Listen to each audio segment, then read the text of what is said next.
Très bien, on me dit que je peux démarrer.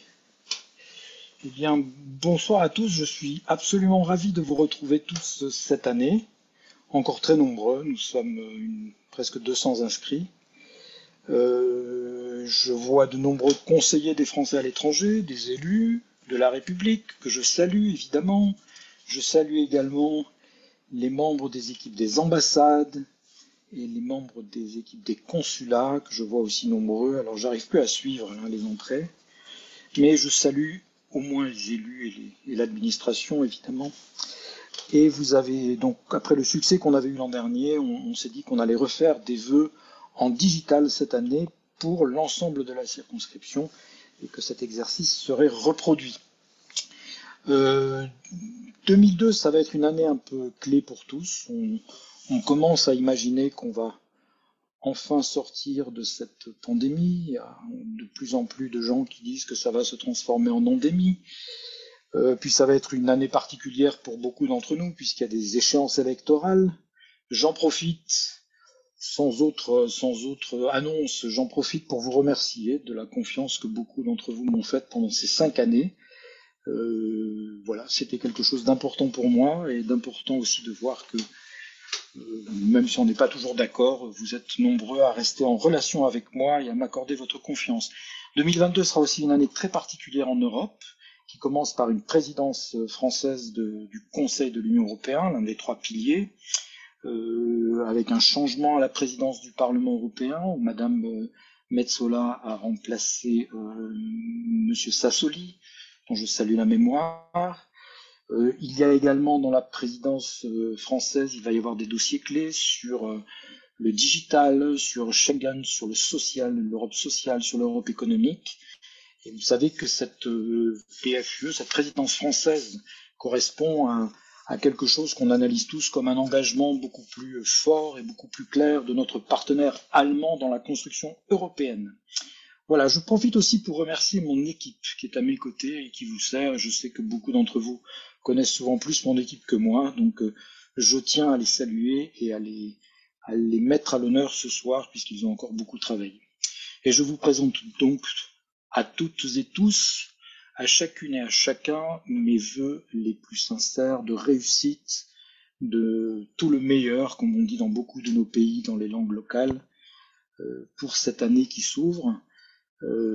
C'est une année dont on a dit qu'elle serait parsemée d'échéances électorales, mais c'est une année aussi qui sera pour les familles des temps de retrouvailles, des temps de reprise, des temps de voyage, et c'est important pour nous tous, donc je vous souhaite une année fructueuse.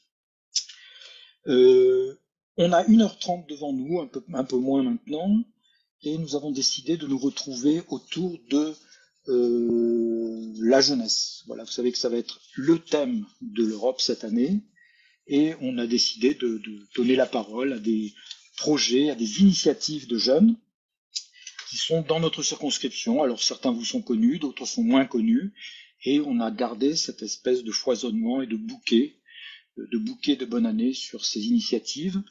Je tenais à dire, pas forcément pour parfois forfanterie, mais que cette disponibilité à la jeunesse, c'est quelque chose que je redis, que je répète. Non seulement je réponds à tous mes mails, mais je suis très disponible à des élèves de 3e qui veulent passer une semaine avec nous, à des étudiants qui veulent que le député discute une demi-heure avec lui, à des chercheurs. Je suis extrêmement disponible parce que j'estime que c'est important qu'il y ait ce témoignage, qu'il y ait cette ouverture et ce que j'aime bien ce terme d'embarquer les gens dans l'aventure. C'est pas un secret, c'est pas mystérieux, le monde politique et le monde citoyen, et j'y suis très très disponible. Alors, comment on va travailler? Chaque projet aura environ 3-4 minutes, c'est moi qui ferai la modération. Tous les 3 ou 4 projets, vous aurez la possibilité de réagir, de poser des questions, de faire des remarques, d'interroger ceux qui auront présenté leur projet, et ça nous fera en gros 3-4 séances qui nous amèneront à la fin de ce temps d'échange que je nous souhaite à tous, aussi fraternel que le digital puisse nous le permettre.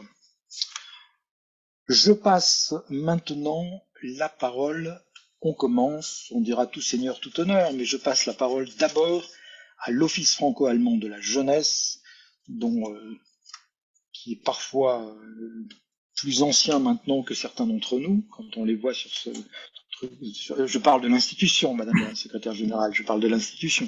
Mais voilà, l'institution est à peine 2 ans plus jeune que moi, hein, je vous le rappelle quand même. Voilà, donc je vous passe la parole et nous vous écoutons.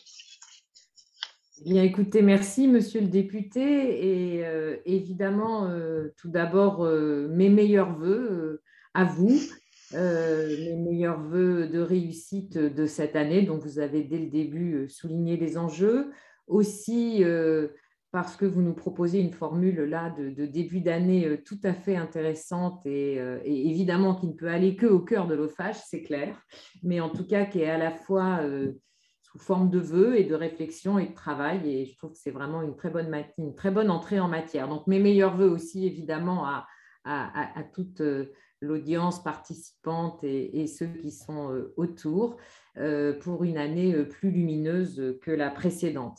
Et je dirais qu'à l'OFAGE, on sait de quoi on parle parce qu'après 2 ans de pandémie, où évidemment les mobilités des jeunes ont été extrêmement touchées, nous avons nous craignons qu'il y ait quasiment une classe d'âge, par exemple dans le milieu scolaire, qui poursuivent ses études sans jamais avoir eu l'opportunité de faire un voyage international. Mais en tout cas, justement, à cause de cela, nous sommes plus que jamais engagés pour la relance des mobilités internationales, et ce, de tous les jeunes. Et nous sommes engagés grâce notamment à un plan de relance que nous avons pu mettre en œuvre et que nous mettrons en œuvre pendant les 3 prochaines années sur des sujets incontournables et forts que sont, par exemple, l'écologie ou l'engagement citoyen. Évidemment, cette année, elle est aussi très particulière pour les raisons que vous avez évoquées. Nous nous inscrivons en plein dans la présidence française de l'Union européenne, et la suite de mon propos l'illustrera, aussi bien évidemment que l'année européenne de la jeunesse, dont nous espérons qu'elle verra émerger des mesures aussi structurantes pour les jeunes. Il y a un programme qui a été annoncé pour les jeunes à destination de l'insertion professionnelle de tous les jeunes, puisque c'est une de nos préoccupations constantes, que les jeunes les moins favorisés ne restent pas sur le bord du chemin. Alors, pour rentrer dans le vif du sujet de projet, moi, je voulais vous en évoquer 3, mais dans le temps de parole imparti, qui sont tous inscrits dans le cadre de la présidence française de l'Union européenne. Nous souhaitons contribuer à l'engagement et à la prise de conscience européenne des jeunes. Nous avons lancé en 2021 une consultation franco-allemande qui s'inscrit dans le cadre de la conférence sur l'avenir de l'Europe, auquel ont contribué des ministres français, des ministres allemands, des personnalités et des jeunes, évidemment. La deuxième partie aura lieu en Allemagne au mois de mars, à Leipzig.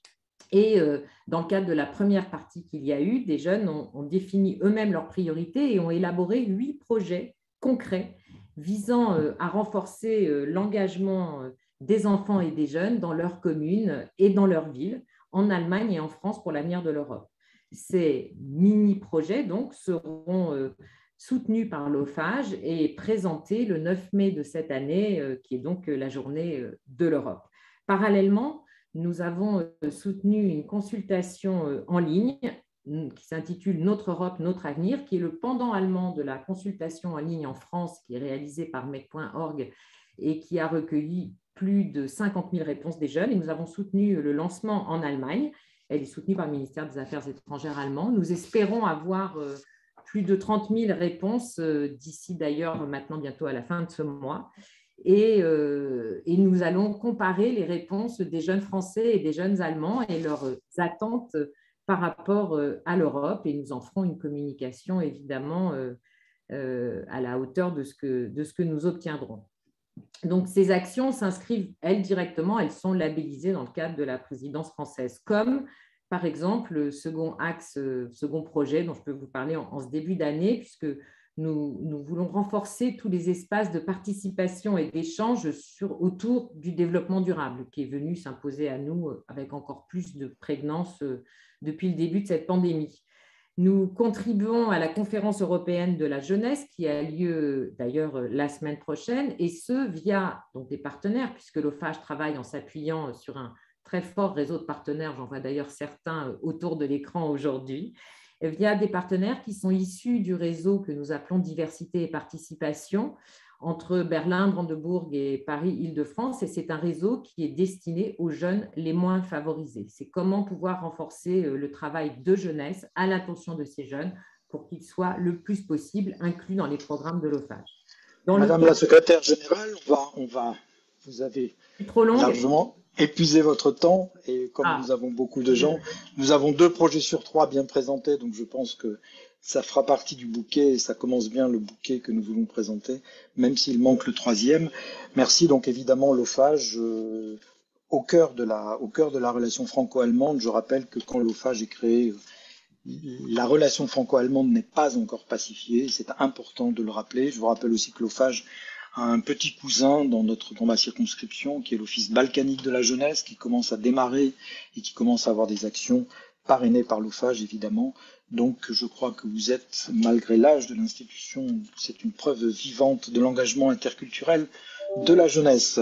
Je passe maintenant la parole à une région qui m'est chère, qui est Cracovie, à la French Tech de Cracovie. Bonjour Frédéric, merci beaucoup de votre invitation. Je vais juste partager mon écran, si c'est possible. Ah, c'est pas moi la technique. Hein. Dites-moi si vous voyez mon écran. Oui, il faut que tu le mettes en... Voilà. Voilà. Très bien. Impeccable. Bon, en tout cas, ravi d'être parmi vous aujourd'hui. Donc, nous sommes la French Tech de Cracovie. Alors, il existe plusieurs communautés French Tech au sein de votre circonscription, hein, Frédéric. Il y a la French Tech de Munich, la French Tech de Prague, de Kiev, Bucarest, Belgrade, etc. Alors, qu'est-ce que nous faisons? Nous sommes 2500 bénévoles autour du monde, 5000 entrepreneurs au total. Et il y a 125 communautés dans le monde. Donc, en fait, on représente le lien entre la France et l'écosystème startup, tout ce qui est innovation. Et le but, c'est de faire de la France un territoire fertile et accueillant pour l'innovation. C'est une mission qui a été lancée par le gouvernement français en 2013 et nous avons été labellisés à Cracovie en avril 2019. Donc, on a un programme qui est réactualisé tous les ans et cette année, pour 2021, donc, ça a été lancé là en septembre dernier, c'est la massification des startups. Et notamment en France, il y a le programme européen qui s'appelle Scale Up Europe qui a été lancé donc, par le président Emmanuel Macron. Mais en tout cas, pour la France, l'objectif était d'atteindre en 2025 25 licornes, donc des sociétés qui sont valorisées à plus d'1 milliard d'euros donc de valorisation. C'est chose faite déjà, avec 3 ans d'avance. La semaine dernière, on a atteint donc, ce chiffre de 25 licornes. Donc, c'est une belle progression et qui donne beaucoup d'espoir pour les prochaines années, en tout cas pour 2022. Donc, une émergence des champions français de la technologie. Donc, la French Tech de Cracovie, on collabore avec donc, les entrepreneurs locaux, mais aussi des institutions françaises, donc, de type ambassade, consulat, Business France, et puis bien sûr l'Assemblée nationale que vous représentez, Frédéric. Et puis bien sûr les grandes entreprises françaises, les sociétés polonaises, donc en lien avec la France, puis les investisseurs, Capital Ventures, aussi incubateurs, accélérateurs. Donc, le but aussi, c'est de supporter les changements sociétaux dans des thématiques diverses, mais qui sont très chères à nos yeux, comme la Green Tech. On parlait justement précédemment du développement durable, changement climatique. C'est une des thématiques privilégiées chez nous. Tout ce qui est diversité et talent, et puis tout ce qui est Tech for Good, tout ce qui implique des changements sociétaux par la technologie. On a beaucoup d'actions diverses, notamment de l'aide vraiment en direct aux petites sociétés dites innovantes, qu'elles soient françaises ou polonaises. On les aide justement à grandir dans leurs marchés respectifs.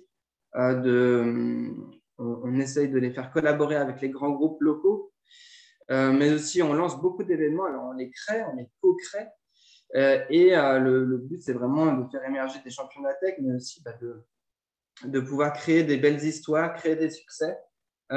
Autant auprès de ces entreprises, mais aussi créer des vocations auprès des jeunes. J'étais samedi dernier auprès du lycée français de Varsovie pour un atelier Je crée ma startup. Les étudiants ont pu créer virtuellement des startups. C'était un exercice très intéressant. Donc voilà, on fait beaucoup de choses différentes, mais toujours autour de l'innovation et de la technologie. Et si on doit revenir un petit peu sur 2021, ce qui s'est passé, alors bien sûr, vu qu'on fait beaucoup d'événements, les événements étaient principalement virtuels, mais on a pu en faire des très sympas, notamment un qui était très intéressant sur la Handitech, donc la technologie pour les handicapés. Donc c'était en octobre 2021. On avait une vingtaine de startups françaises qui œuvraient pour l'inclusion des handicapés, qui ont pu collaborer avec des grandes entreprises polonaises ou françaises. On a fait beaucoup d'événements différents et cette année 2022 va être marquée par 5 événements principaux. Tu as une minute pour tes 5 événements. Hein. Je finis bientôt. Alors, justement, en février, on crée un événement avec OVH Cloud, une licorne française, autour de la souveraineté du cloud, la souveraineté des données informatiques en Europe. Donc un événement majeur, notamment qui fait partie des thématiques de Scale Up Europe, donc pour 2022. Et on va créer aussi donc 4 autres événements autour de la technologie, autour de la green tech, etc. Donc, apparemment, qui devrait rassembler 200 personnes, ça sera plus à l'été quand on pourra. Voilà. Merci beaucoup. Et je rappelle en plus que ça m'est très cher parce que ils sont installés dans quelque chose qui, il y a 20 ans à Cracovie, était un marécage. Donc, qui en plus, pour moi, a une image du développement de ma ville. Donc, c'est toujours très important et j'aime beaucoup revenir sur cette aventure dynamique et qui permet au développement économique de nos entrepreneurs, y compris de nos entrepreneurs français, en Pologne. Et je passe la parole à Denk Fabrik, à Hugo et à sa voisine dont j'ai oublié le prénom, mais c'est pas grave. Nicoletta. On vous écoute. Bonsoir, monsieur le député. Merci beaucoup de votre invitation. Alors, on va mettre un chrono, comme ça, nous, on va essayer de ne pas dépasser. Merci très beaucoup. Technique, ça, très technique. Alors, merci beaucoup pour votre invitation. On était déjà venu vous présenter le projet l'année dernière. Donc là, on est venu pour vous présenter les évolutions. On a continué de développer ce programme franco-allemand, donc qui réunit des étudiants français, allemands, franco-allemands. On a continué à se développer, pas mal de nouveaux membres qui viennent de France, d'Allemagne, de différents cursus. En fait, c'est ça qui est intéressant, c'est que dans l'écosystème franco-allemand qu'on essaye de mobiliser, on se rend compte qu'il y a vraiment des étudiants de tous horizons, de droit, de sciences politiques, de cursus de biochimie, issus souvent de l'université franco-allemande. Et donc, voilà, c'est toujours vraiment intéressant de voir comment est-ce qu'on peut mobiliser différemment, parce qu'on s'est lancé aussi au milieu de la pandémie. Comment est-ce qu'on fait vivre une association comme ça? Comment est-ce qu'on essaye de faire émerger des propositions, de pouvoir les soumettre à des politiques, à des députés qui nous entendent, qui voient quel est le défi qu'il y a autour de la jeunesse. Et donc, c'est pour ça aussi que c'est très important de pouvoir avoir des rendez-vous comme ça, dans lesquels on a un panorama de projets qui se concentre vraiment sur les questions de jeunesse. Donc, pour faire un petit peu le panorama de ce qu'on a fait, on a essayer de mener nos premières conférences. Les premières conférences, il y a un peu des tables rondes avec des experts, des invités qui ont exposé leur point de vue. On a fait le 9 mai pour la journée de l'Europe avec le Centre mondial de la paix. On avait réuni notamment l'ancien président François Hollande. On avait même eu un mot de bienvenue d'Édouard Philippe qui introduisait des mots pour l'Europe avec une dynamique franco-allemande. On a essayé d'avoir des projets aussi sur les questions de défense européenne au début de cette PFUE. Donc on continue cette réflexion franco-allemande, européenne, en ligne. On essaye de plus en plus en présentiel, en mobilisant des jeunes étudiants, en leur donnant la parole et surtout en leur permettant d'exprimer leurs idées, que ce soit, comme on vient de le dire, à travers des conférences ou aussi à travers des articles. Et on a un projet phare qui vient de se lancer, qui est un projet qui est ancré sur les questions environnementales et que Nicoletta va vous présenter. Juste avant, on n'a pas préparé de diapo, je le remettrai dans le chat, mais pour tous ceux et pour les jeunes qui nous écouteraient, ils peuvent toujours nous rejoindre évidemment sur le lien que je vais mettre dans le chat, participer, écrire des articles, c'est toujours très important, c'est un engagement étudiant qui est vraiment important, à la fois pour le franco-allemand et pour l'Europe, et je laisse la parole à Nicoletta.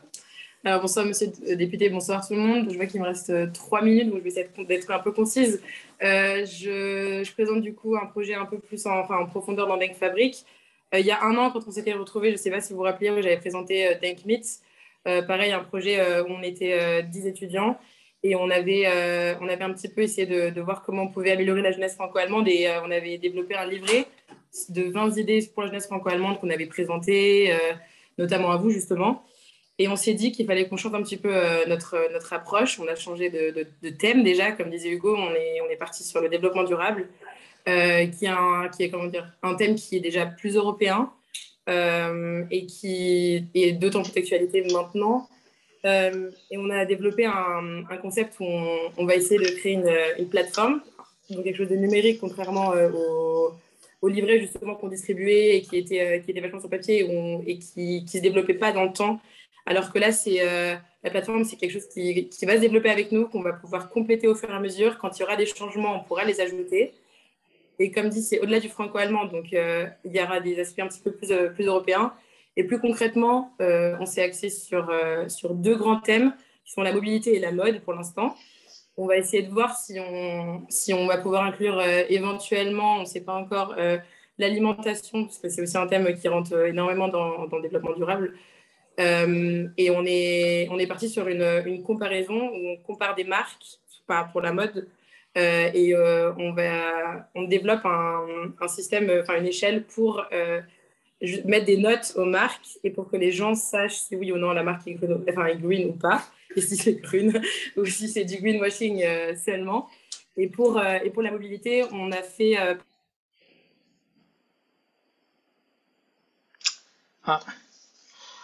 La jeunesse et l'informatique, hein. La jeunesse et les connexions. Je profite de cette interruption, je pense qu'ils vont nous revenir, pour dire que leur idée de noter les marques et de vérifier si on achète bien ses vêtements, etc., c'est quelque chose qu'on va retrouver dans la soirée, peut-être pas directement, mais je sais que le lycée français de Hambourg, qu'on va retrouver tout à l'heure, fait aussi un espèce de service comme ça pour ses élèves, je crois. Ils pourront nous en dire 2 mots. Je crois qu'on a perdu nos amis de Denk Fabric. On va leur laisser le temps de revenir. Est-ce qu'il y a des questions à Romain ou à Lofage? On a fait passer dans le chat. Alors il y a une question par écrit de Martin Schopner, donc aucun problème si des gens ne vous sont pas connus ou si vous avez besoin d'adresses. En un aller-retour de quelques minutes de mail officiel du député, nous vous envoyons les adresses évidemment, puisque nous avons toutes ces adresses et que il n'y aurait pas de problème, nous aurions l'autorisation, puisque je sais que Martin Schopner, comme tous les élus et les anciens élus, est très à cheval sur la protection des données individuelles. Donc voilà, on ne peut pas la donner n'importe comment, mais puisque là les gens ont accepté d'être parmi nous, c'est qu'ils acceptent qu'on communique leurs données, bien évidemment. Je ne vois pas revenir nos amis de Denk Fabric. Je propose qu'on enchaîne et puis on s'interrompra s'ils reviennent pour leur laisser le temps de finir et pour revenir peut-être sur cette première partie. Et je passe la parole maintenant à Romain, un autre Romain, je le vois pas Romain sur mon écran, il est là. Romain pour Eurocréative. Tout à fait. Bonjour, monsieur le député. Ah, le voilà Romain, le deuxième Romain.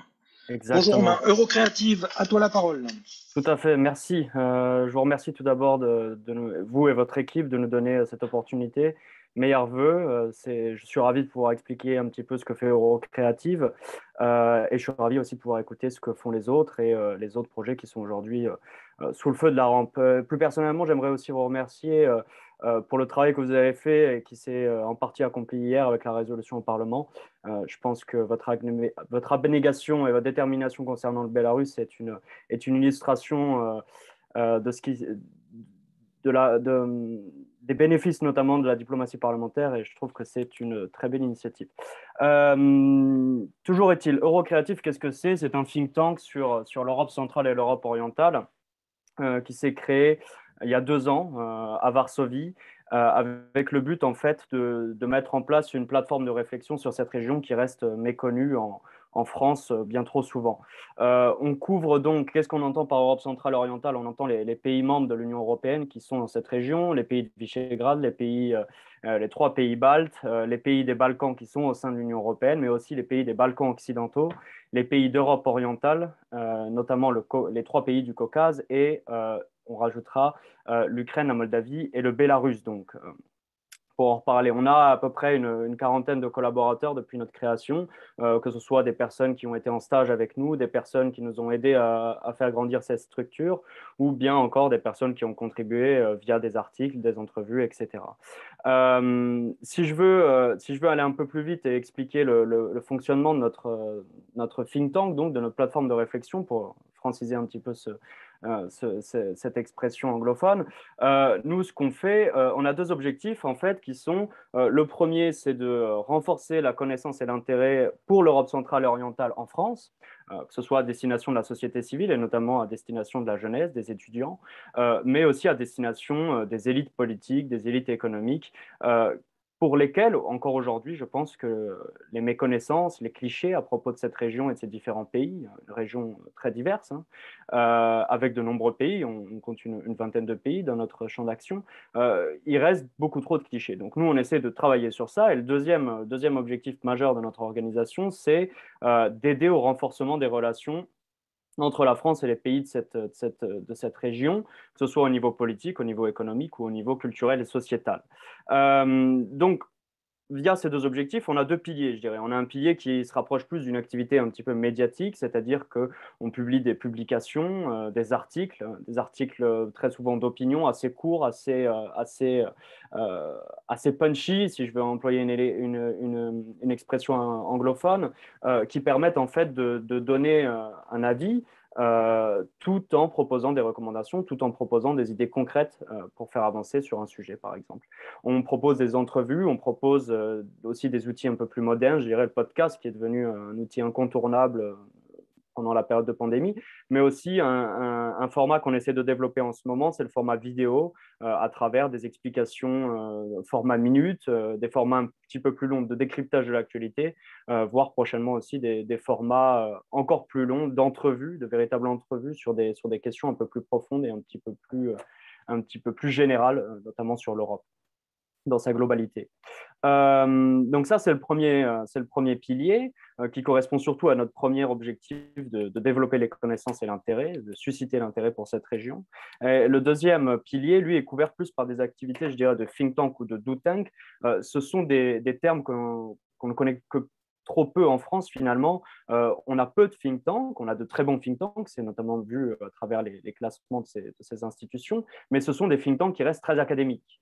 Alors c'est très bien, c'est nécessaire, il y a de très bonnes études qui sortent de nos think tanks.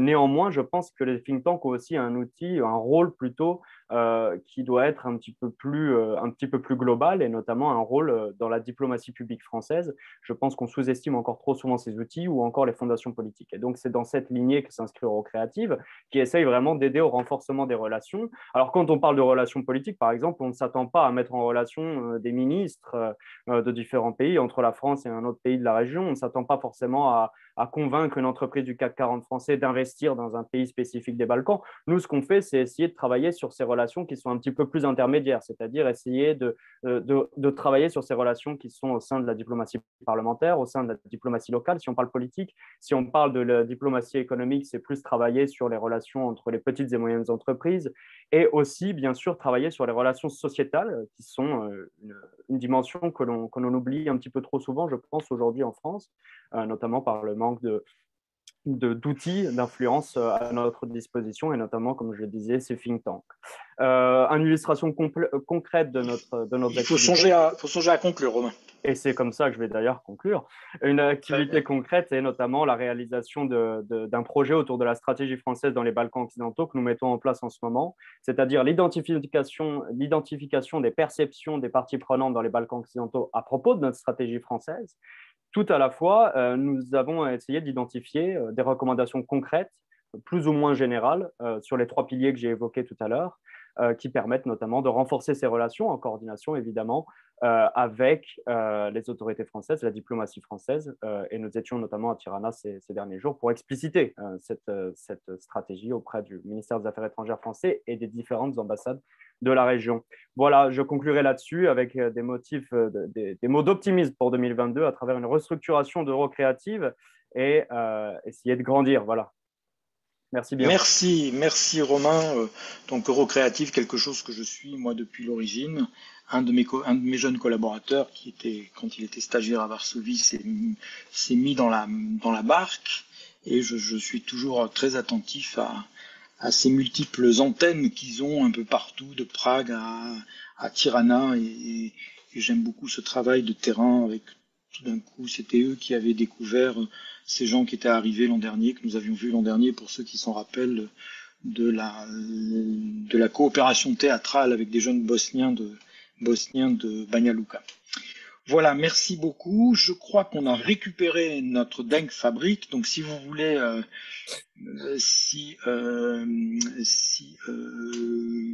je les vois pas. On est là. Oui, voilà. Allez-y, concluez. C'est le partage de connexion qui a sauté, vraiment, désolé. Voilà, on conclut sur l'idée de dire que, et comme vient de le dire Romain, on va continuer à essayer de faire grandir notre structure, de développer cette association think tank, parce que c'est vrai qu'on ne sait pas trop comment traduire ce mot en français, entre l'association, l'élément de réflexion qui n'est pas politique, c'est toujours un peu délicat. Mais voilà, en tout cas... un organisme jeune pour le franco-allemand, pour l'Europe, avec des projets, je crois, innovants, et notamment sur la question de la mobilité, qui, je sais, vous est chère en Europe, et qui nous permettrait aussi d'aller plus vite, différemment, enfin pas plus vite, mais en tout cas mieux et différemment. Voilà. Très bien, merci beaucoup. Et donc, sur ces fortes paroles, vous pouvez lever la main ou demander la parole, on a encore une petite marge, mais sinon, je passe la parole à quelque chose dont je suis très fier, qui est le Fonds citoyen franco-allemand. Alors, vous dites Monsieur Kurz, et moi, évidemment, je dis Monsieur Kurz, puisque je suis polonais et que c'est un nom d'origine polonaise. Je ne le vois pas à mon écran, mais Monsieur Kurz, vous avez la parole. Oui, bonjour, Monsieur le député. Bonjour, ça y est. Benjamin Kurz, vous avez tout à fait raison, c'est l'origine. Kurz. Oder Kurz. Donc voilà, le Fonds citoyen franco-allemand, merci pour cette invitation, pour ces vœux et l'occasion de présenter. Alors nous, je vais vous prendre un peu à contre-pied parce qu'on s'inscrit évidemment dans le cadre de la PFUE, de la présidence française de l'Union européenne, mais le Fonds citoyen ne soutient pas de projet jeunesse. Mais pour autant, c'est un dispositif franco-allemand qui est destiné à rapprocher les sociétés civiles françaises et allemandes et à créer un espace citoyen européen et donc d'y contribuer. Donc on a tout à fait notre place aussi dans les actions qui sont menées dans le cadre de la PFUE et on est donc un acteur de cela. Petite aussi précision, on est donc mis en place par l'OFAGE, l'Office franco-allemand pour la jeunesse. Donc on a un peu la petite sœur ou le petit frère de l'OFAGE. Et donc, j'ai le plaisir aussi de revoir Anne Talino ici présente. Alors, le Fonds citoyen, c'est quelque chose de très concret. Comme l'évoquait Monsieur Petit, on a un dispositif qui existe depuis 2020. C'était mis en place par le traité d'Aix-la-Chapelle en 2019. Aix-la-Chapelle, traité de coopération franco-allemande, avec une dimension européenne. Donc, on est toujours au cœur de l'Europe et de l'action européenne. Moi, je voulais juste vous partager un peu le bilan un peu tout frais du Fonds citoyen de 2021, en vous donnant aussi très, très vite un ou deux projets qu'on soutient. Donc, en 2021, on a soutenu 370 projets. C'est le double de projets qu'on avait pour mission de soutenir. Ça avait été déterminé par notre conseil d'orientation. Donc, c'est pour vous dire le succès que le Fonds citoyen a eu. 80% des projets qu'on a soutenus émanaient d'associations. Donc, c'est vraiment la société civile en France, en Allemagne, dans toutes les régions. Ça touchait autant des petites communes que de plus grandes villes. Fait important aussi, c'est que notre action est là aussi pour soutenir les jumelages. La moitié des projets qu'on a soutenus étaient portés par des jumelages. Donc, on est vraiment dans une dynamique décentralisée avec un impact sur le terrain, sur le territoire. Et on en est particulièrement fiers. Alors, je vais me contredire. Je vous ai dit qu'on n'a pas grand-chose à voir avec la jeunesse parce que la jeunesse, c'est vraiment le cœur du métier de l'Office franco-allemand pour la jeunesse. Nous, on vient compléter en soutenant des projets qui s'adressent à des personnes qui ont plus de 30 ans, mais également des projets intergénérationnels. Donc, en fait, on est quand même impliqué dans ce travail, hein, puisque un projet intergénérationnel, c'est quoi? C'est un projet dont le public est à la fois un mélange de personnes jeunes et de personnes un peu plus âgées, même si on sait très bien que l'âge est souvent une considération subjective. Donc, je vais vous donner deux exemples de projets intergénérationnels très rapidement. On avait, par exemple, on a soutenu en 2021 un projet qui s'appelle Cher Ami, qui existe toujours, qui est un projet numérique permettant de faire le lien entre des Français et des Allemands, ou des apprenants français et des apprenants allemands, donc des étudiants et des personnes seniors, pour créer des tandems linguistiques. Voilà, et aussi pour les aider à s'intégrer dans la société de l'un et de l'autre pays, parce que souvent, on rencontre des difficultés en étant jeune, en étant nouveau dans un pays, qu'on ne connaît pas la langue. Donc, c'est un côté aussi linguistique et aussi d'intégration, d'explication, un fort côté interculturel. Et c'était encore plus important pendant la pandémie. Ça a été lancé pendant la pandémie, en 2020-2021, où on a eu beaucoup de phénomènes un peu d'isolement. Et pour les seniors, et pour les jeunes, et pour les étudiants qui rencontraient des problèmes. Autre projet, c'est par exemple la Commission franco-allemande pour la jeunesse, que M. Petit, que M. le député doit connaître, qui a organisé un projet intergénérationnel franco-allemand, parce que c'est souvent finalement ce qu'on remarque, c'est ce manque de lien intergénérationnel, notamment dans les jumelages, qui rencontrent une grande difficulté d'assurer cette passerelle intergénérationnelle et d'intégrer finalement un public un peu plus jeune. J'aimerais juste finir avec cette petite présentation du Fonds citoyen et de ses actions par un appel à vous, personnes ici présentes. Alors, surtout pour les personnes engagées dans le franco-allemand, on a entendu Denkfabrik, par exemple, ou toute autre personne, même Euractiv, je pense que ce serait une organisation qui serait aussi éligible pour nos projets. N'hésitez pas à déposer des projets, parce qu'on a encore plus d'ambition en 2022. Il y a des considérations par les deux gouvernements à augmenter notre budget de façon importante. On a bon espoir. Parlez de Parlement, M. Kurz. C'est les parlements qui votent les budgets. Hein. Des gouvernements et des parlements. Et c'est vrai, M. Petit a tout à fait raison, parce que l'Assemblée parlementaire franco-allemande, hein, consubstantielle, on va dire, au Fonds citoyen, même qui a été créé avant, a permis beaucoup de défendre et de valoriser nos actions, a permis la création. Donc, on a bon espoir que nos interlocuteurs, les personnes qui nous soutiennent, comme vous, M. Petit, prêchent la bonne parole et nous aident à avancer et vraiment à aller dans cette direction de faire société ensemble. Merci beaucoup de cette présentation. Alors, vous avez été prudent sur votre rapport avec la jeunesse. Je tiens à dire quelque chose de manière très, très directe que vous avez abordé. Aujourd'hui, c'est le Fonds citoyen qui renouvelle les jumelages. Voilà, je suis très clair. Quand vous parlez de tous vos projets sur le terrain, quand je rencontre des jumelages qui se posaient des questions, mais il y a moins de jeunes, il y a plus de jeunes, on sent bien que ce sont des possibilités de financement très directes, des petites sommes qui permettent à des jeunes de se mettre en route et de venir réinvestir les structures des jumelages qui existaient depuis 70 ans et qui, évidemment, ceux qui en ont été à l'origine ont pris de l'âge, comme tout le monde. Je pense qu'on peut être jeune au-delà de 30 ans, M. Kurz, quand même, mais il est évident que ce que fait le Fonds citoyen est quelque chose qui a été très bien visé et qui est en train de débloquer sur le terrain par petites touches de redébloquer, de relancer des relations de société civile franco-allemande. Je passe la parole à un projet de Hambourg, à Arabesque. Voilà, je ne vois. Ah, bonjour Barbara, ça y est, je vous vois. Vous avez la parole, je suis ravi de vous voir. Merci beaucoup, je suis aussi très ravie de vous revoir. Merci beaucoup de l'invitation, mes meilleurs vœux aussi pour vous tous. Et merci d'avoir la possibilité de présenter notre projet. Donc, Arabesque, c'est le festival culturel franco-allemand à Hambourg et dans la région métropole, existant depuis 10 ans. Nous sommes très fiers parce qu'on a passé des festivités au mois d'octobre. Outre les activités du festival, on a créé le Coupe Arabesque, ce qui est important pour ce soir pour nous. C'est un échange de jeunes autour du football et du cinéma, en coopération avec un club sportif à Hambourg et avec le festival Film de foot 11 mm à Berlin. L'inspiration pour ce film, pour ce projet était le film réalisé pour Phoenix, Tu ne sortiras plus d'ici, sur la cité de la Savine à Marseille, la ville jumelée avec Hambourg.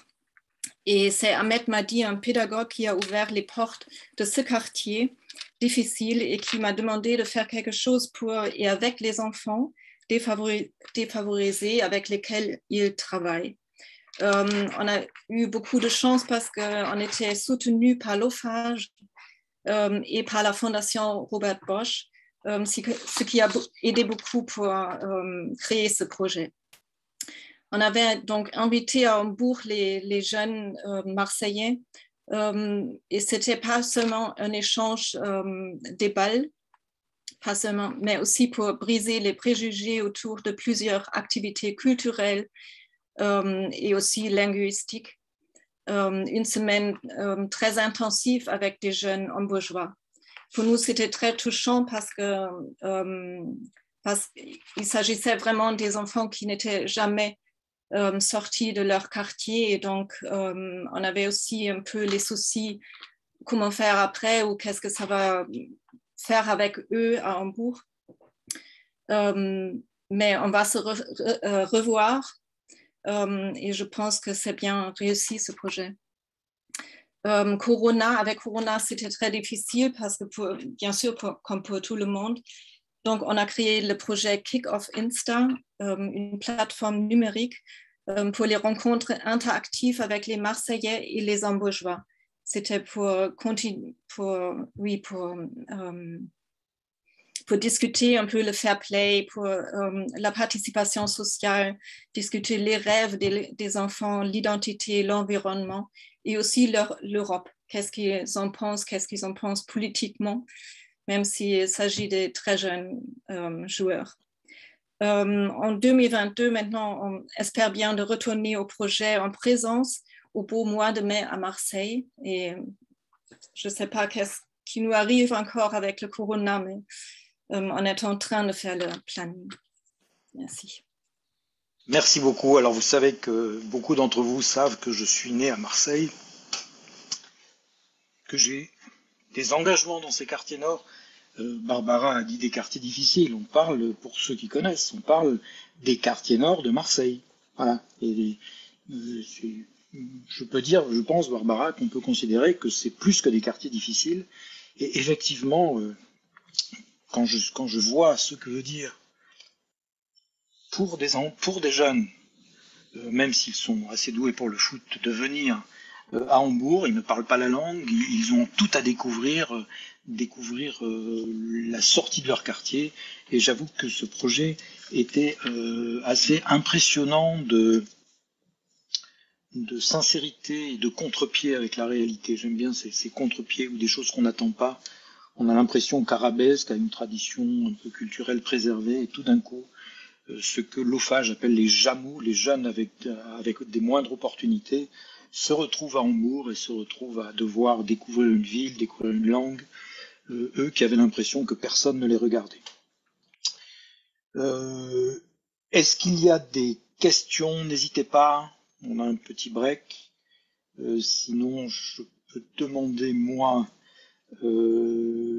J'ai peut-être moi deux questions, mais je regarde vite fait s'il y a des choses.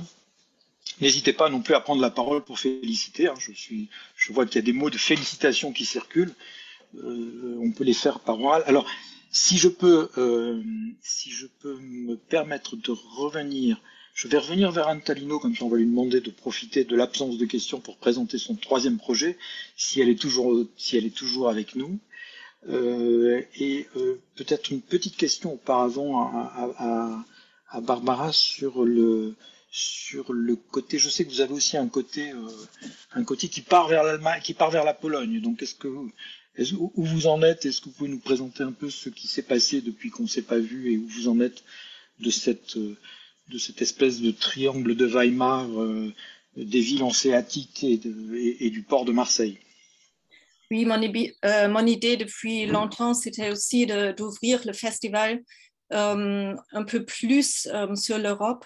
Et on est encore en train de réfléchir parce que, bien sûr, avec le corona, on n'a pas pu avancer beaucoup. Déjà, de nous dire on va continuer le festival en 2022, pour nous, c'était une décision.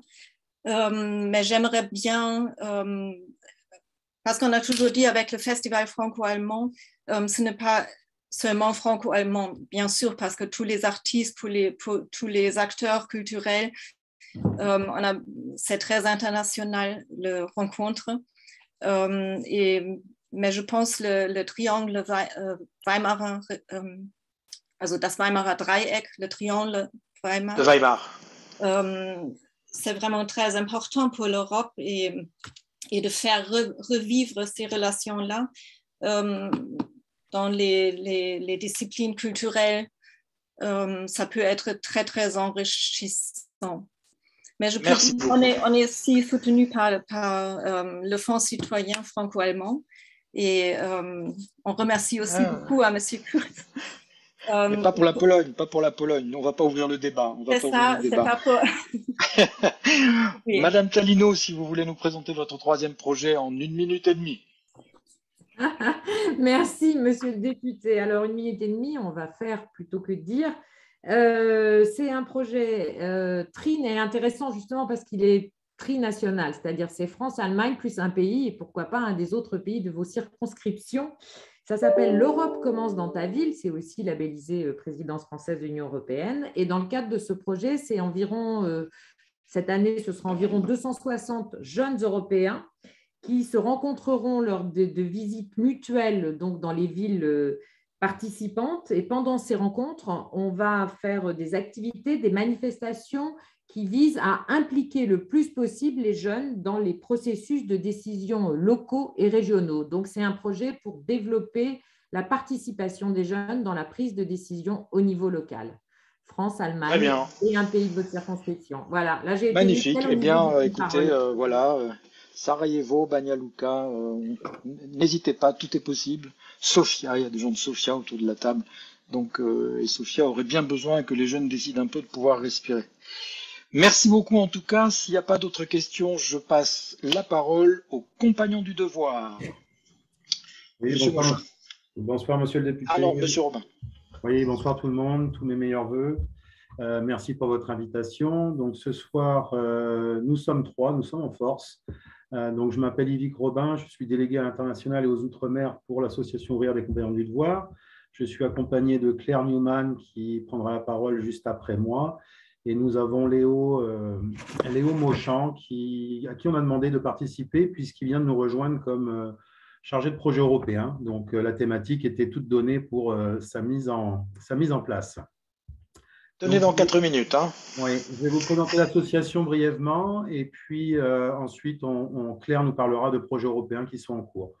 Donc, l'association ouvrière des compagnons du devoir, association créée en 1941 sous la loi 1901, reconnue d'utilité publique. Son but est de permettre à chacun et chacune de s'accomplir dans et par son métier dans un esprit d'ouverture et de partage.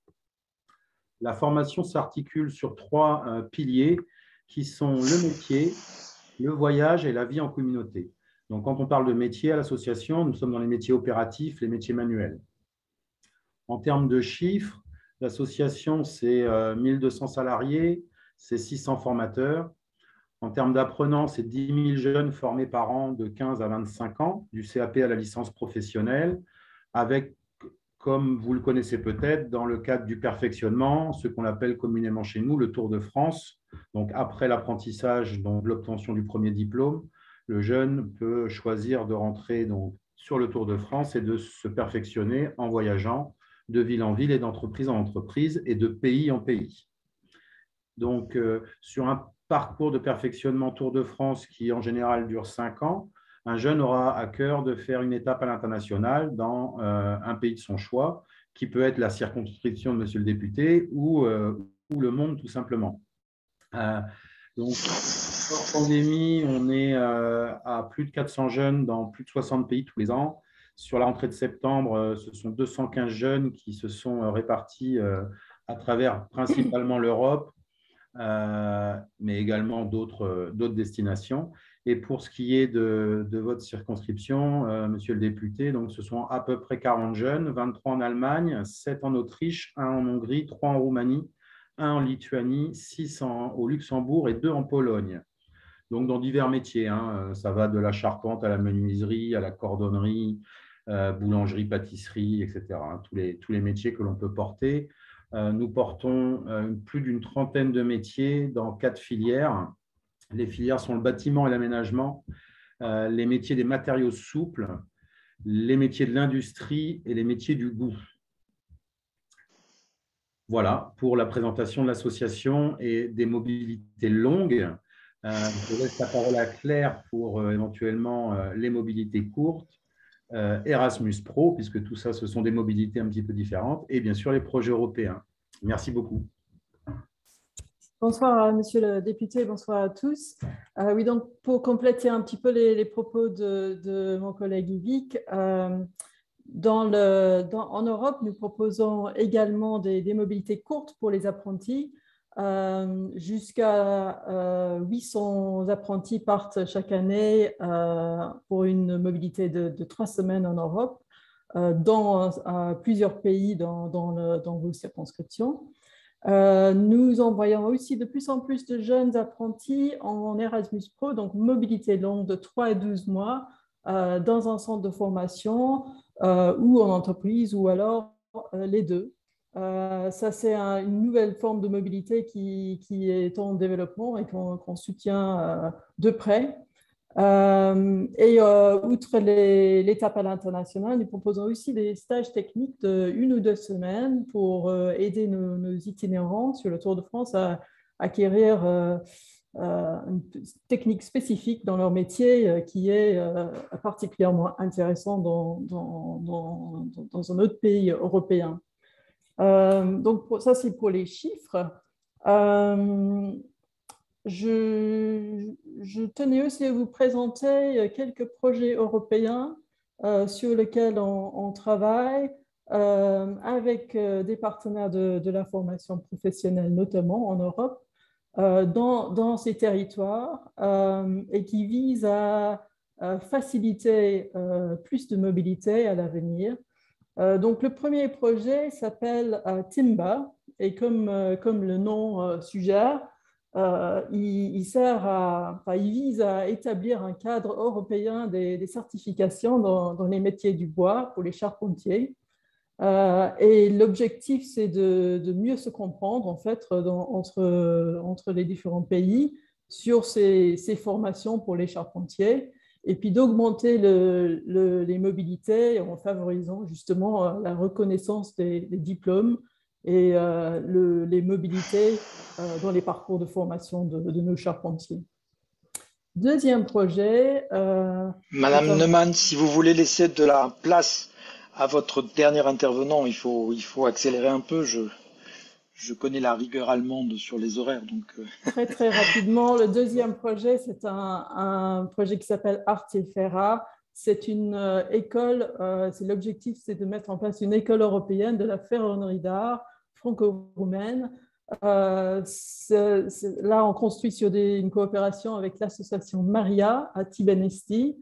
Et l'objectif, c'est de mettre en place un premier CAP franco-roumain pour nos jeunes, pour faciliter plus de mobilité entre les deux pays et une formation un peu commune franco-roumaine. J'arrêterai donc là sur ces deux projets. Voilà. Monsieur Mauchon. Mes collègues ont tout dit, hein. Merci beaucoup encore une fois pour cette invitation. Et puis voilà, moi je suis arrivé très récemment, donc je vais m'occuper des mobilités longues et voilà, essayer d'envoyer le plus possible d'apprentis à l'étranger. J'ai moi-même la chance de partir en Pologne, donc voilà, je connais ce pays et la chance que c'est de voyager lors de ses études. Et voilà, c'est pour ça. Mais je comprends que vous avez eu le malheur d'en repartir alors. C'est exactement ça. Voilà. Très bien. Écoutez, je crois que ce témoignage est très important. D'abord, moi, j'ai découvert le 14 juillet dans les jardins de l'Institut français de Munich un projet de compagnons qui avaient la charge de faire la maquette du projet de rénovation du petit kiosque à musique qui est dans le jardin de l'Institut français. Et j'ai trouvé 2 apprentis, plus un cadre, qui m'ont raconté ce qu'ils faisaient. Je crois que quand on dit qu'il faut construire l'Europe de manière patiente, ce qu'on fait dans l'apprentissage en ce moment, c'est exactement ça. Parce que je sais, ce qui est extraordinaire dans ce qu'on vient de voir, c'est que une très vieille tradition de la mobilité, très vieille, plusieurs siècles, très vieille tradition de la mobilité qui vient appuyer Erasmus+, et qui est intégrée, qui ne travaille pas en concurrence, qui ne disent pas que les uns savent tout et que les autres savent rien. Je crois que cette manière de construire l'Europe, on va dire itérative pour utiliser des grands mots, et passionnante, capitale, et je crois que c'est comme ça qu'on va y arriver. Je passe maintenant la parole au collectif pour un service civique citoyen. Oui, c'est le collectif pour un service civique européen. C'est ça. Service civique européen, pardon, excusez-moi. Oui. Et on accueille Anastasie Dancé. Merci de nous avoir rejoints. Merci à vous pour votre invitation et mes meilleurs vœux.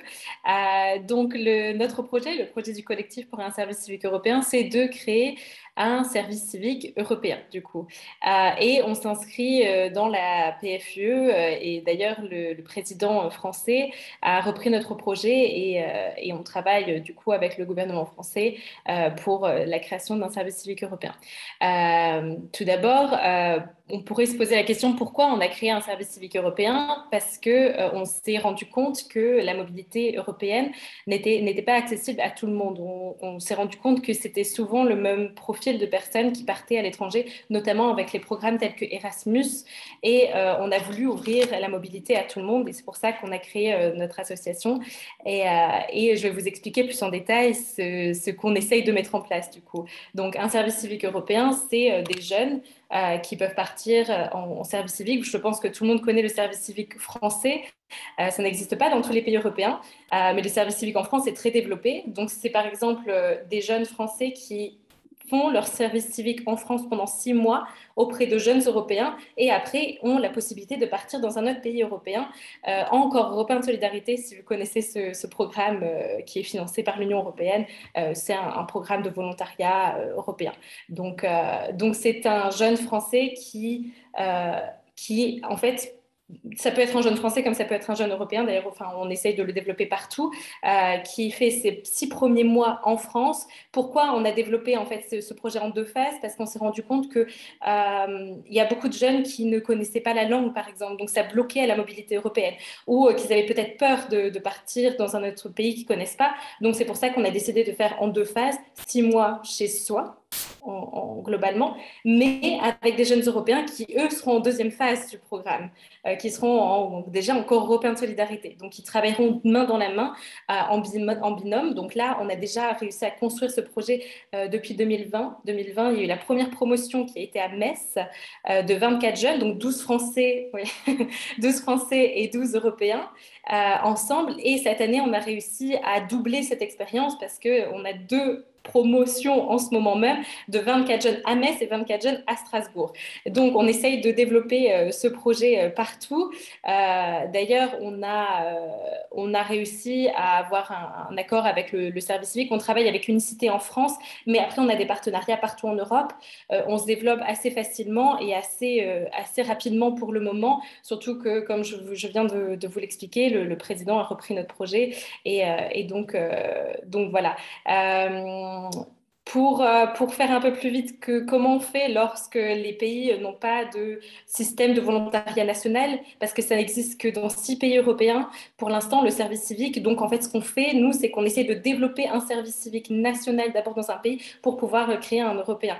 Et en fait, donc voilà, donc pour vraiment ouvrir la mobilité à tout le monde. Moi, je travaille essentiellement sur les pays en Estonie et en Finlande, mais des pays comme la Grèce, la Malte, l'Espagne, le Portugal sont aussi bien développés sur la question. Je souhaite revenir juste, parce que je pense que j'ai plus énormément de temps. Une minute et demie, ça va. Ah, super, ok. Je voudrais juste souligner le fait que tout le monde et tous les jeunes c'est pour un projet des jeunes entre 18 et 25 ans en France, parce que le service civique est limité à cet âge-là, mais en Europe, c'est de 18 à 30 ans. Tout dépend de quel pays européen cette personne vient, parce qu'ils font 6 mois chez soi, et c'est vraiment ouvert à tout le monde. Donc, c'est juste basé sur la motivation. On ne demande pas de prérequis de langue, parce qu'en fait, on donne aussi des cours de langue lors des 6 mois, et même en fait, quand ils sont à l'étranger, il y a aussi des cours de langue qui sont prévus pour ces jeunes. Et on a remarqué pour, du coup, la première promotion qu'ils ont terminé en septembre, les 12 Français, on s'est rendu compte qu'ils ont vraiment amélioré leurs compétences linguistiques, mais aussi, par exemple, les hard skills ou soft skills, comme on dirait en anglais, qui est plutôt demandé chez les employeurs. Et donc, du coup, notre projet est plutôt basé sur... on souhaite l'ouvrir à tout le monde et surtout aux JAMO, comme vous l'avez expliqué tout à l'heure, donc les jeunes ayant moins d'opportunités. C'est pour ça qu'on ne demande aucun prérequis avant. Voilà, je pense que j'ai fait le tour. Oui, merci beaucoup. Et je suis très attentif. Vous savez que je réfléchis beaucoup à ces problèmes de langue. Pour moi, la langue n'est jamais un obstacle, qu'il faut, au contraire, elle est une curiosité, même quand on est perdu. Des fois, je dis à mes amis polonais qui pensent qu'en France, on ne connaît même plus les grands textes fondateurs, je dis que pour moi, Babel était une réponse, n'était pas une punition. C'est-à-dire quand l'homme dit je vais monter vers Dieu, donc je vais faire une tour, et que Dieu répond tu parleras plusieurs langues, et ben c'est une réponse, c'est pas une punition. C'est bien là-dedans que ça se situe. Et je crois effectivement qu'on peut partir. Bon, ça fait peur, c'est sûr, mais il y a des fois avoir peur, c'est comme ça qu'on grandit. Et je crois que les problèmes de langue n'en sont pas. Et je ne suis absolument pas surpris que les gens en 6 mois, s'ils sont motivés, acquièrent et construisent leur langue. Vous savez que j'avais un copain en Égypte qui disait qu'on ne parle pas une langue, on l'habite. Je crois que c'est très important comme notion. Je vois que nous avons été rejoints par une ancienne élue que je salue aussi. Bonsoir Florence. Voilà, et qui, alors elle, si vous voulez parler de JAMO, de multilingue, etc., allez vous promener à Zagreb, ça vaut le coup. Je passe la parole maintenant à des gens que j'aime beaucoup aussi, qui m'ont toujours impressionné, que je revois avec beaucoup de plaisir. C'est le lycée franco-allemand de Fribourg. Merci, monsieur le député. Bonsoir à toutes et à tous et une excellente année à chacun, souhaitant qu'elle soit un peu plus clémente que celle que nous venons de passer. Monsieur le député, vous nous rendiez visite le 24 novembre dernier et on a eu l'occasion de vous présenter un certain nombre de projets et je notais avec beaucoup de satisfaction, je l'ai dit à monsieur Zeller, votre attaché parlementaire, que l'un d'eux avait retenu votre attention et donc je suis entouré de Rufus Scherzinger à ma gauche, qui est en première, et de Raphaël Heil, qui est en troisième, qui vont nous présenter rapidement ce projet. Je voudrais dire juste un mot de présentation, si vous permettez, du lycée franco-allemand, puisque c'est une espèce qui est en voie de développement, si j'ose dire. Nous étions 3 lycées suite au traité de l'Élysée qui date de 1963, qui avait été mis en place. le lycée franco-allemand de Sarrebruck, celui de Fribourg en 72, qui nous vaudra de fêter d'ailleurs les 50 ans cette année. Vous y serez naturellement invités. Et j'invite chacun d'entre vous à prendre date, ce sera le 8 juillet. Et puis, se sont ajoutés ensuite à la fois le lycée de Hambourg, il y a 2 ans, et puis le lycée de Strasbourg, hein, sans oublier Sarrebruck qui était également présent dans les premiers. Voilà. Donc, la particularité du franco-allemand, c'est de développer évidemment, de délivrer un bac franco-allemand et d'avoir au quotidien des élèves français, des élèves allemands, avec des cours qui sont en français, en allemand, selon les matières, et ce, du collège jusqu'au lycée. Et ça permet de développer à la fois une ouverture culturelle importante, mais également de développer beaucoup d'autonomie chez les élèves. Alors, on ne pourra pas ce soir présenter tous les projets, on va en présenter un, mais il faut savoir que les élèves sont porteurs de nombreux projets, comme les Schulsanitäter, qui sont des élèves qui sont secouristes, hein, puisque nous n'avons pas d'infirmières, et ce sont des élèves qui pratiquent cela au quotidien. Alors, je vais donner la parole maintenant à Rufus, qui va nous présenter donc un des projets emblématiques du lycée, qui est le projet solaire. Voilà, Rufus, vous avez la parole. Bonsoir, monsieur le député. De ma part aussi, mes meilleurs voeux. Donc, le projet scolaire, il est né en 2001 et c'était la création de ce club qui s'intéressait au développement durable, à la politique et à plusieurs autres aspects de la vie quotidienne. Et un de notre plus grands projets, c'était la construction de panneaux photovoltaïques sur le toit du lycée ici à Fribourg, donc qui a commencé en 2008 et qui a fini en 2010, et donc qui a été construit presque, je dirais à 95% par les élèves, et que avec l'aide naturellement de la ville qui nous a autorisé naturellement à le faire, et aussi grâce à l'aide des parents, parce que le projet a été financé de la façon suivante. 100 000 euros on a reçu de la banque, d'une banque ici à Fribourg, et 150 000 euros, on a reçu des parents et des autres personnes proches du lycée, professeurs et parents, comme je dis. Et donc, c'est une somme totale de 250 000 euros qui a été donnée par la banque et les parents. Et jusqu'à maintenant, on est encore en train de repayer les personnes qu'ils ont données. Maintenant, la banque, elle a été repayée. Donc, maintenant, c'est les parents et les élèves, notamment, qu'ils ont investi, qu'on repaye maintenant avec l'argent qu'on gagne en vendant l'électricité produite à la ville de Fribourg.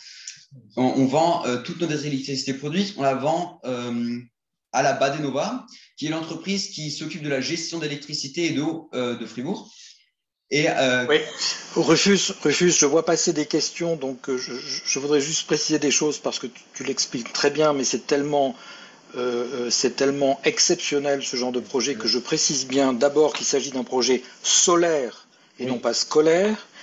Parce que des gens ont confondu au début, c'est bien le projet solaire du lycée franco-allemand, et oui, ce sont bien des élèves à qui ça s'adresse, parce que je vois passer des questions, donc c'est ce qu'on appelle des GA en allemand, donc ce qu'on appelait des clubs en France, c'est dans le cadre de l'activité scolaire que des élèves sont en relation avec une banque, avec des parents, gèrent des mégawattheures, vendent des mégawattheures. Voilà, je voulais juste recadrer ça, parce que je vois passer des questions, je te repasse la parole. Merci. Oui, il y a un jeu de mots en fait dans le nom. C'est en fait le jeu de mots entre scolaire et solaire. Donc, en fait, ça dépend j'ai pas le mot en français. Umfeld.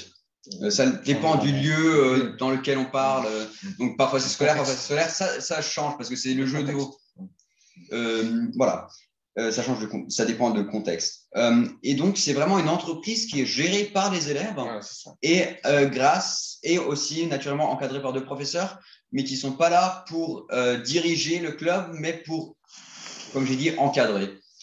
et aussi l'aspect financier est dirigé par un groupe d'individus qui sont des adultes et qui agit, et nous sommes aussi officiellement une entreprise qui agit comme une entreprise qui décide le futur de l'alguer.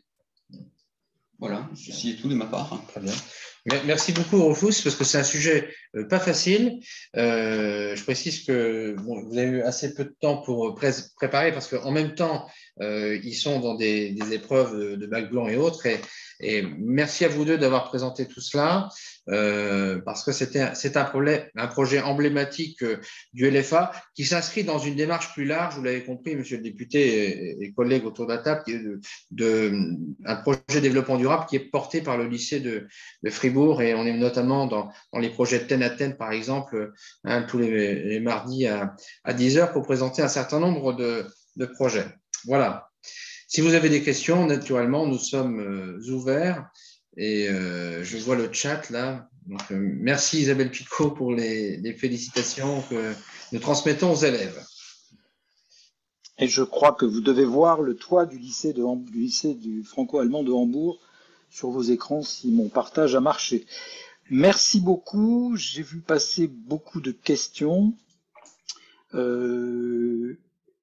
Est-ce qu'il y a des questions à poser? Je regarde mon... Ah non, excusez-moi. Madame Moll, je vous passe la parole après. Je vous ai repéré. Je vous passe la parole après. Et je passe la parole à notre dernier intervenant, qui est les volontaires internationaux en entreprise à Vienne. Je l'ai perdu. Voilà, Camille, à vous la parole.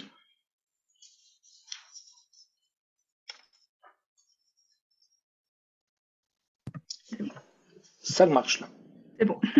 Merci beaucoup. Merci beaucoup, monsieur le député, et bonsoir à tout le monde. Merci beaucoup pour cette invitation et de nous permettre d'être avec vous ce soir et d'expliquer aussi ce que nous faisons. Le club VIE en Autriche, donc nous existons depuis 2014, mais peut-être pour plus de compréhension, je vais expliquer rapidement ce qu'est le VIE, donc Volontaire International en Entreprise. C'est un programme donc, qui existe dans sa forme actuelle depuis 2000.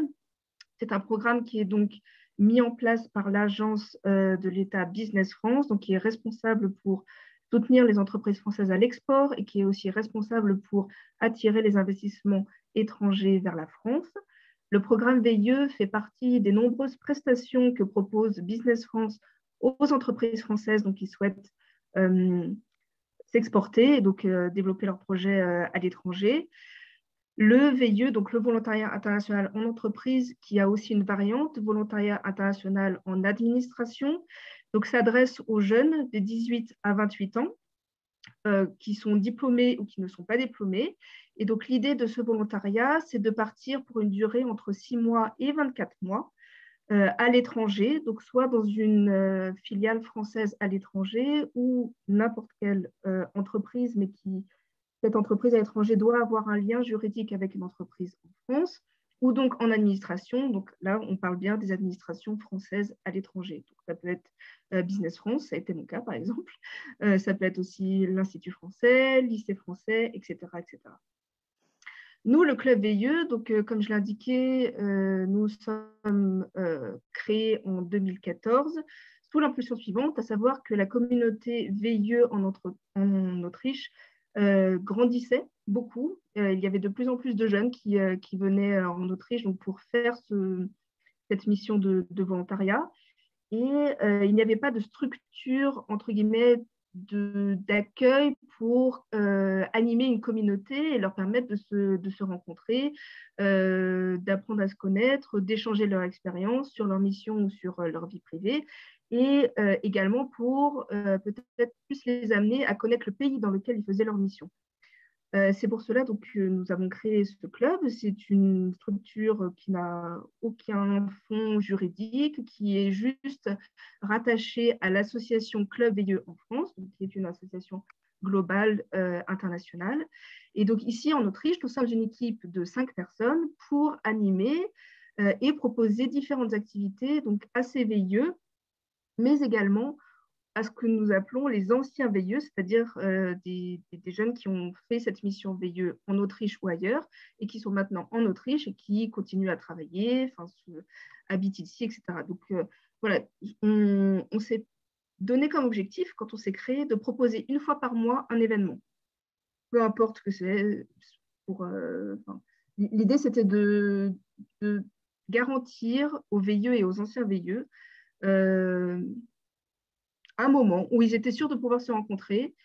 Et donc, du coup, c'est nous qui sommes mis en tête d'organiser vraiment différents types d'événements. Ça peut aller de la rencontre très simple dans un bar, dans un restaurant, à des choses un peu plus travaillées. Donc, par exemple, des événements plus professionnalisants, les mettre aussi en contact avec la communauté d'affaires francophone et autrichienne ici en Autriche, leur proposer des présentations un peu de marché sur certains thèmes particuliers en Autriche. Nous avons aussi créé des voyages avec nos collègues de Slovaquie. Voilà, on fait vraiment beaucoup de choses. Pour vous donner un exemple, demain soir, nous organisons une dégustation de vin alsacien. Donc, il y a un importateur de vin alsacien à Vienne et donc il a accepté pour nous de faire une dégustation commentée de ces vins. Donc, nous avons là à peu près une vingtaine d'inscrits. Covid oblige, évidemment, nous devons faire attention. Mais sinon, juste pour vous donner un ordre d'idée, nous sommes toujours entre 20 et 50 participants par événement. Voilà. Je m'arrêterai là, à moins qu'il y ait des questions spécifiques. Parce que sinon, je peux continuer encore et encore sur beaucoup d'événements qu'on a fait, des idées qu'on a pour les prochains mois. Donc, voilà. Je préfère m'arrêter ici. Juste Camille, parce que vous n'êtes pas présentée dans quelle entreprise vous travaillez, parce que je crois, pour ceux qui ne connaissent pas bien le principe du volontariat en entreprise, c'est vraiment un volontariat dans une entreprise c'est un peu différent des autres volontariats. Donc, si vous pouviez rappeler dans quelle branche vous travaillez et qu'est-ce que vous faites exactement. Avec plaisir. J'ai en fait effectué mon VIA chez Business France, ici en Autriche, dans le secteur des transports, infrastructures et industrie. J'y suis restée après cela encore 4 ans et aujourd'hui, je travaille en fait au ministère autrichien des Transports. Donc, cela prouve bien en fait que mon VIA m'a vraiment servi de tremplin pour assurer une carrière dans la voie que je m'étais fixée, à savoir les transports ferroviaires en Autriche. Voilà. Oui, question de Léo Mauchamp pour Camille, mais je pourrais répondre aussi. Donc, les VIE concernent des jeunes jusqu'à quel âge? 28 ans. 28 ans. Exactement. C'est-à-dire que le premier jour de la mission VIE peut commencer au plus tard le jour du 29e anniversaire. Voilà. Et comme c'est un sujet que je connais bien, je peux répondre aussi de manière très précise. C'est bien une aide à l'entreprise en nature, en fait, et donc on part auprès d'une entreprise. L'entreprise a un forfait à payer, qui était, moi, à l'époque où j'étais en Égypte, donc il y a une dizaine d'années, c'était 787 €, je me rappelle. Et l'État français, par l'intermédiaire de cette agence Business France, encadre, couvre la partie sociale du travail, assure, forme éventuellement, et met à disposition de l'entreprise. L'entreprise doit simplement rembourser ce forfait. Voilà, on est à 15 000 sur la planète. Voilà. Et je précise aussi pour Camille, puisque c'est quelque chose qui a changé depuis qu'elle était, et nous avons trouvé la solution l'an dernier pour faire partir auprès des entrepreneurs français qui ne sont pas filiales et qui n'ont pas de lien avec la France, pour pouvoir faire partir en toute légalité, avec une petite entreprise support. Nous pouvons partir, même si vous êtes entrepreneur à l'étranger, sans aucun lien avec la France dans votre entreprise, vous pouvez aujourd'hui avoir un VIE qui est très précieux, parce que ce sont des gens qui sont extrêmement volontaires et qui sont, comme vous l'avez sous les yeux, qui restent généralement et qui sont en aventure. Voilà. C'est plus qu'un Tour de France ou qu'un Tour d'Europe, parce que c'est un demi-Tour de France ou un demi-Tour d'Europe, puisqu'il s'arrête au milieu et on ne revient pas. Généralement. Enfin, très souvent, on ne revient pas. Très souvent, on ne revient pas. Voilà. C'est vrai. Est-ce qu'il y a d'autres questions? Je crois que j'ai vu passer une question et que j'ai loupé, excusez-moi. Madame Moll, voilà. Madame Moll, vous vouliez poser une question. Ouvrez votre micro et allez-y. Attendez. Voilà, c'est bon. Je voulais d'abord vous remercier, Monsieur Petit, de cette occasion d'échange de présentation de vœux que vous faites, mais aussi d'échanges de projets, tous plus magnifiques les uns que les autres. Moi, je précise, je suis une ancienne, je participe du bureau du Cercle franco-allemand de Baden-Baden. Autrefois, comme j'étais enseignante, j'ai organisé des échanges et travaillé avec l'OFAGE, donc je connais ces lieux, mais j'ai appris beaucoup de choses aujourd'hui. Et surtout, je suis très admirative de tous les projets qui ont été présentés et je pourrais en rendre compte à mes collègues parce que nous sommes un club de personnes naturellement assez âgées qui sont intéressées à rencontrer des Français, à se documenter davantage encore sur la culture française, sur l'Europe, mais ce qui manque, c'est le contact avec les jeunes. Il y a des lycéens à Baden-Baden, mais c'est difficile de les gagner à notre cause franco-allemande. Et là, je pense que j'ai entendu beaucoup de choses qui ont fait tilt et qui me permettront de relancer des échanges dans notre club. Mais merci encore à vous de cette occasion que vous nous donnez d'échanger et d'apprécier le dynamisme de ces jeunes Européens. Vraiment, félicitations à eux tous. Oui. Ce qui prouve votre jeunesse, Madame Moll, et votre capacité d'adaptation et de réaction par cette prise de parole. Est-ce qu'il y a d'autres réactions, d'autres prises de parole? Aïe, aïe, aïe. Alors, Francis nous transmet des liens, je vois que non.